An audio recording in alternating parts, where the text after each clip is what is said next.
بسم اللہ الرحمن الرحیم۔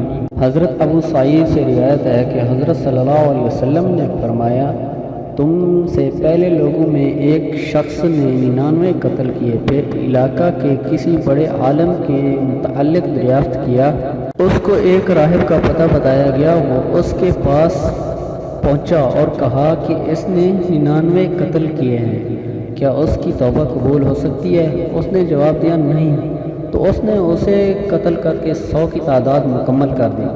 پھر علاقہ کے بہت بڑے عالم کا پتہ دریافت کیا، اس کو ایک عالم کا پتہ بتایا گیا، اس نے اس سے عرض کیا کہ اس نے 100 آدمیوں کو قتل کیا، کیا اس کی توبہ قبول ہو سکتی ہے؟ اس نے کہا ہاں، اللہ اور اس کے بندے کی توبہ کے درمیان کون رکاوٹ ڈال سکتا ہے؟ تم فلاں علاقہ میں جاؤ، وہاں کچھ لوگ اللہ کی عبادت میں مصروف ہیں، تو تم بھی ان کے ساتھ عبادت میں شامل ہو جاؤ اور اپنے علاقے کی طرف واپس مت جاؤ، کیونکہ وہ بہت برا علاقہ ہے۔ چنانچہ وہ چل دیا۔ ابھی وہ آدھے راستے میں ہی پہنچا تھا کہ اس کو موت آ گئی۔ اس کے متعلق رحمت و عذاب کے فرشتے آپس میں جھگڑنے لگے۔ رحمت کے فرشتے نے کہا یہ دل سے تائب ہو کر اللہ کی طرف متوجہ ہوا۔ عذاب کے فرشتوں نے کہا اس نے ایک بھی بھلائی کا کام نہیں کیا۔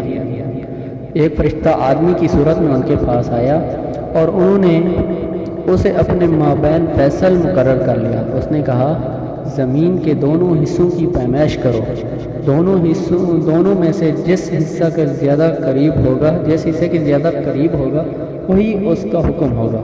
جب انہوں نے پیمائش کی تو اسے اس زمین کے زیادہ قریب پایا جس کی طرف کا ارادہ کیے ہوئے تھا۔ چنانچہ رحمت کے فرشتوں نے اسے لے لیا۔ صحیح کی روایت یہ بھی ہے کہ وہ نیک بستی کی طرف ایک بالشت زیادہ قریب نکلا تو اللہ تعالیٰ نے ان نیکیوں کے ساتھ کر دیا۔ اور بخاری کی ایک روایت میں یہ اضافہ بھی ہے کہ اللہ نے اس زمین کو حکم دیا کہ تو دور ہو جا اور دوسری کو فرمایا کہ تو قریب ہو جا، اور فرمایا ان کے درمیان پیمائش کرو۔ چنانچہ اس کو صالحین کی زمین کے حصے میں پایا گیا، اس بنا پر اسے بخش دیا گیا۔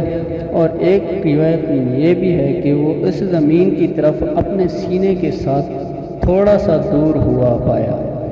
تو ہماری اگر ویڈیو اچھی لگے تو پلیز ہمارے چینل حدیث پاک کو سبسکرائب اور لائک شیئر ضرور کریں۔ شکریہ۔